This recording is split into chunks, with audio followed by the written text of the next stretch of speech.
Disclaimer, this story's really fucking gross. If you're squeamish or under 18, you probably shouldn't be watching this, but I can't really stop you, so...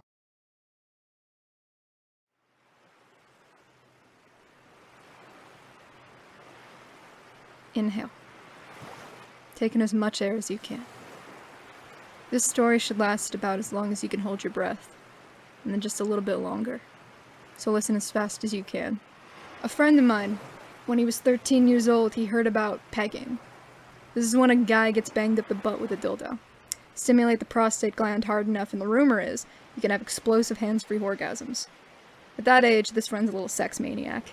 He's always jonesing for a better way to get his rocks off.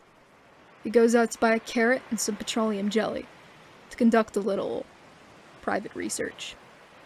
Then he pictures how it's going to look at the supermarket check stand. A lonely carrot and petroleum jelly rolling down the conveyor belt toward the grocery store cashier. All the shoppers waiting in line watching. Everyone seeing the big evening he has planned. So my friend, he buys milk and eggs and sugar and a carrot. All the ingredients for a carrot cake. And Vaseline. Like he's going home to stick a carrot cake up his butt. At home, he whittles the carrot into a blunt tool. He slathers it with grease and grinds his ass down on it. Then nothing. No orgasm. Nothing happens except it hurts. Then this kid, his mom yells at supper time. She says to come down. Right now. He works the carrot out and stashes the slippery, filthy thing in the dirty clothes under his bed. After dinner, he goes to find the carrot and it's gone. All his dirty clothes, while he ate dinner, his mom grabbed them all to do laundry. No way could she not find the carrot, carefully shaped with a paring knife from her kitchen, still shiny with lube and stinky. This friend of mine, he waits months under a black cloud, waiting for his folks to confront him. And they never do. Ever. Even now he's grown up, that invisible carrot hangs over every Christmas dinner, every birthday party, every Easter egg hunt with his kids, his parents' grandkids. That ghost carrot is hovering over all of them. That's something too awful to name.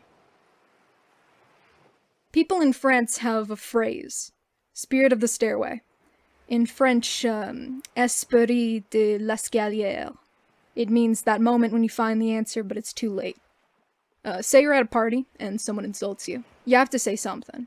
So under pressure, with everybody watching, you say something lame. But the moment you leave the party, as you start down the stairway, then... magic. You come up with the perfect thing you should have said. The perfect, crippling put-down. That's the spirit of the stairway. The trouble is, even the French don't have a phrase for the stupid things you actually do say under pressure. Those stupid, desperate things you actually think or do. Some deeds are too low to even get a name. Too low to even get talked about. Looking back, kid psych experts, school counselors, now say that the most of the last peak in teen suicide was kids trying to choke while they beat off. Their folks would find them, a towel twisted around the kid's neck, the towel tied to the rod in their bedroom closet. The kid dead. Dead sperm everywhere. Of course, the folks cleaned up. They put some pants on their kid. They made it look... better. Intentional, at least. The regular kind of sad teen suicide. Another friend of mine, a kid from school, his older brother in the Navy said how guys in the Middle East jack off different than we do here. This brother was stationed in some camel country where the public market sells what could be fancy letter openers. Each fancy tool is just a thin rod of polished brass or silver, maybe as long as your hand, with a big tip at one end. Either a big metal ball or the kind of fancy carved handle you'd see on a sword. This Navy brother says how Arab guys get their dick hard and then insert this metal rod inside the whole length of their boner. They jack off with the rod inside, and it makes getting off so much better. More intense. It's this big brother who travels around the world sending back French phrases, Russian phrases, helpful jack-off tips. After this, the little brother, one day he doesn't show up at school. That night, he calls to ask if I'll pick up his homework for the next couple weeks, because he's in the hospital. He's got to share a room with old people getting their guts worked on. He says how they all have to share the same television. All he's got for privacy is a curtain. His folks don't come and visit. On the phone, he says how right now his folks could just kill his big brother in the Navy. On the phone, the kid says how, the day before, he was just a little stoned. At home in his bedroom, he was flopped on the bed. He was lighting a candle and flipping through some old porno magazines, getting ready to beat off. This is after he's heard from his big brother. That helpful hint about how Arabs beat off. The kid looks around for something that might do the job. Ballpoint pen's too big, pencil's too big and rough, but drip down the side of the candle. There's a thin, smooth ridge of wax that just might work. With just the tip of one finger, this kid snaps the long ridge of wax off the candle. He rolls it smooth between the palms of his hands. Long, smooth, and thin. Stoned and horny, he slips it down inside, deeper and deeper into the piss slit of his boner. With a good hank of the wax still poking out the top, he gets to work. Even now, he says those Arab guys are pretty damn smart. They've totally reinvented jacking off. Flat on his back in bed, things are going so good, this kid can't keep track of the wax. He's one good squeeze from shooting his wad when the wax isn't sticking out anymore. The thin wax rod, it slipped inside. All the way inside. So deep inside, can't even feel the lump of it inside his piss tube. From downstairs, his mom shouts it's supper time. She says to come down. Right now. This wax kid and the carrot kid are different people, but we all live pretty much the same life. It's after dinner when the kid's guts start to hurt. It's wax, so he figured it would just melt inside him and he'd pee it out. Now his back hurts. His kidneys. He can't stand straight. This kid, talking on the phone from his hospital bed. In the background you can hear bells ding. People screaming.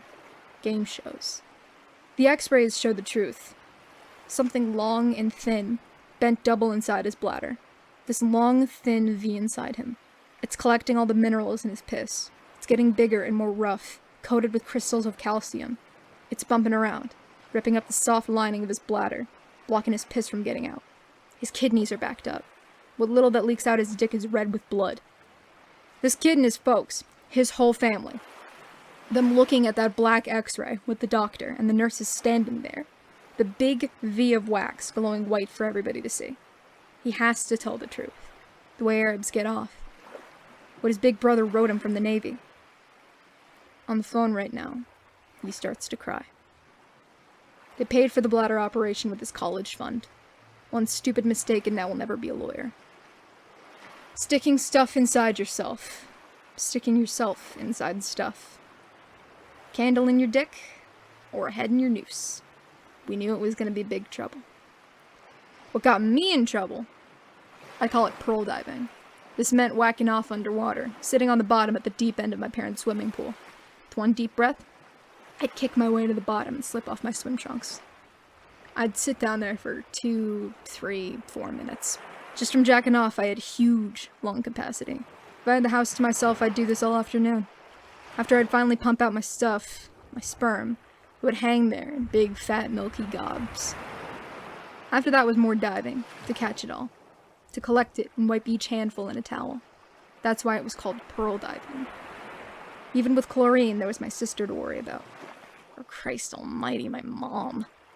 That used to be my worst fear in the world. My teenage virgin sister thinking she's just getting fat and giving birth to a 2-headed retard baby. Both heads looking just like me.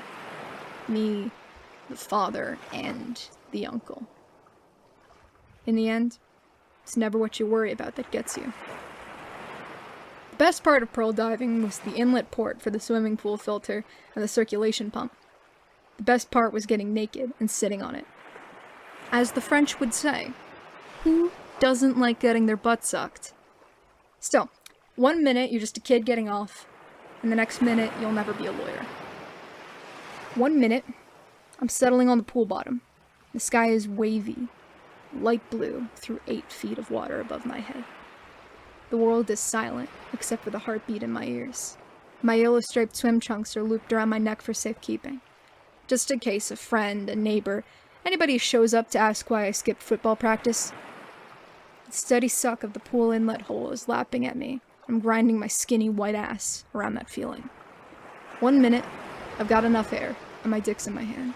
My folks are gone at their work, and my sister's got ballet. Nobody's supposed to be home for hours. My hand brings me right to getting off, and I stop.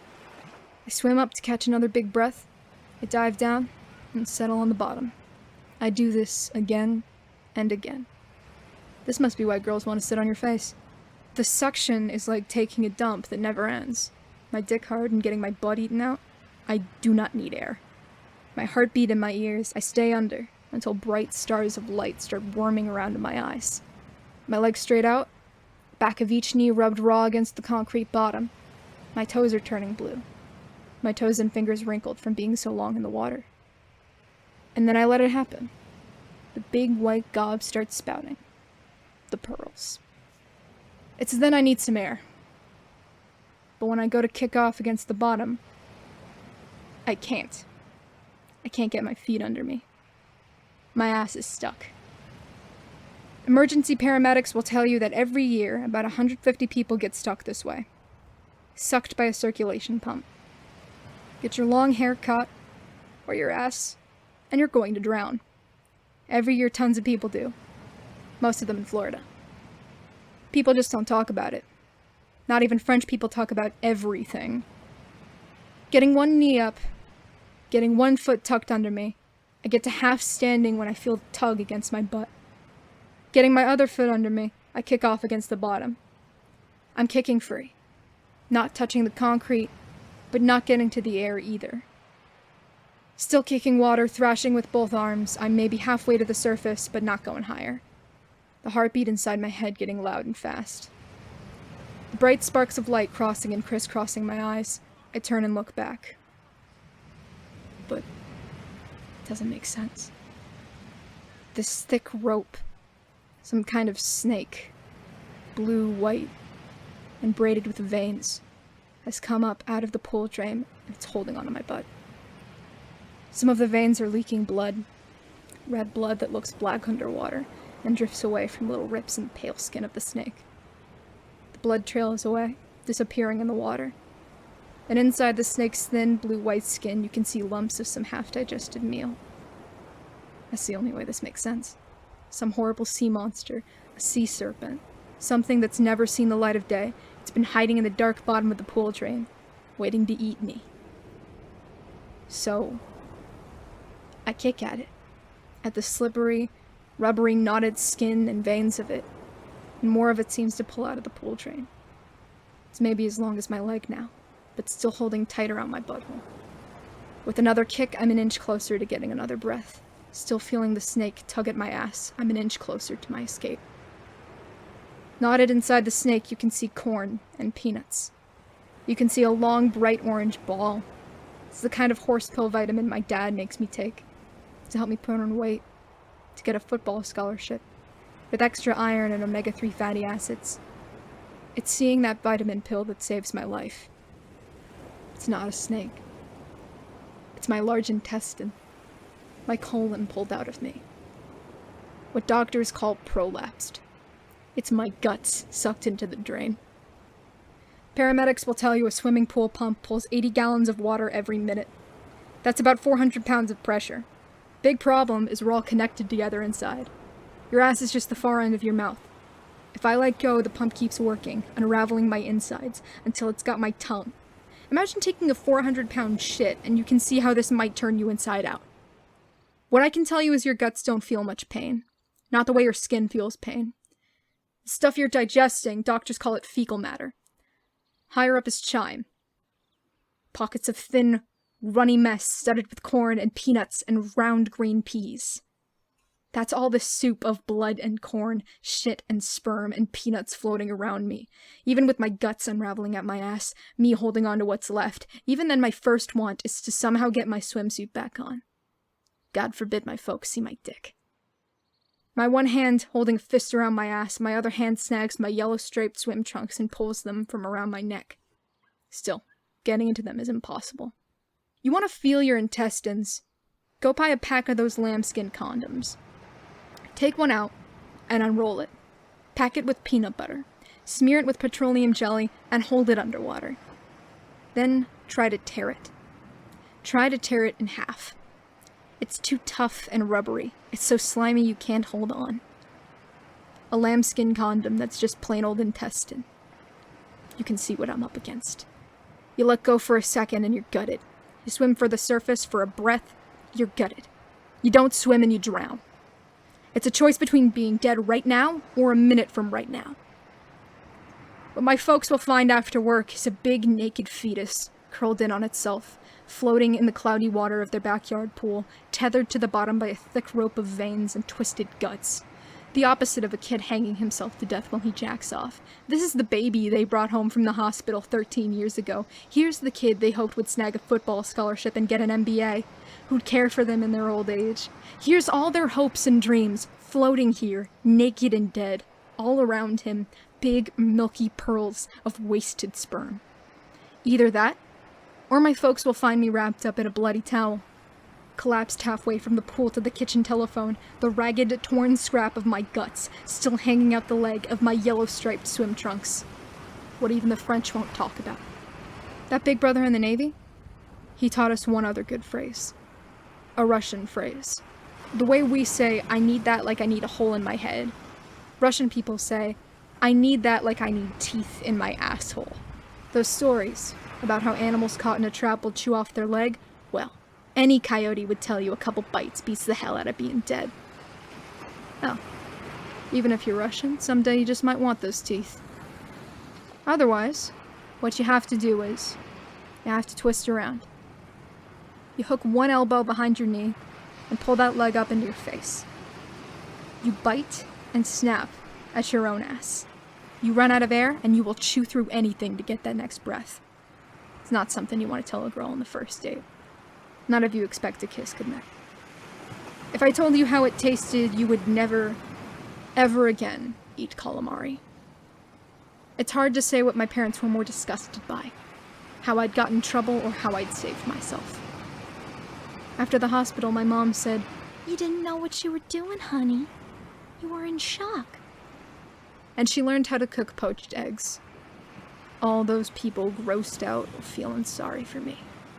I need that like I need teeth in my asshole. Nowadays, people always tell me I look too skinny.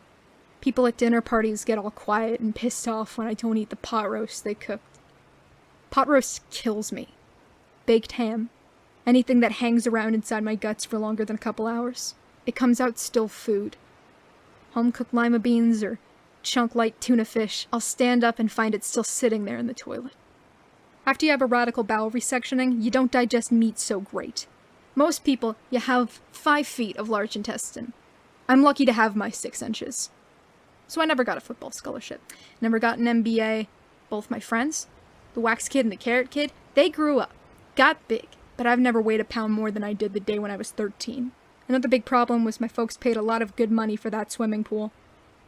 In the end, my dad just told the pool guy it was a dog. The family dog fell in and drowned. The dead body got pulled into the pump. Even when the pool guy cracked open the filter casing and fished out a rubbery tube, a watery hank of intestine with a big orange vitamin pill still inside. Even then, my dad just said that dog was fucking nuts. Even from my upstairs bedroom window, you could hear my dad say we couldn't trust that dog alone for a second. Then my sister missed her period. Even after they changed the pool water. After they sold the house and we moved to another state. After my sister's abortion, even then my folks never mentioned it again. Ever. That is our invisible carrot. You. Now you can take a good, deep breath. I still have not.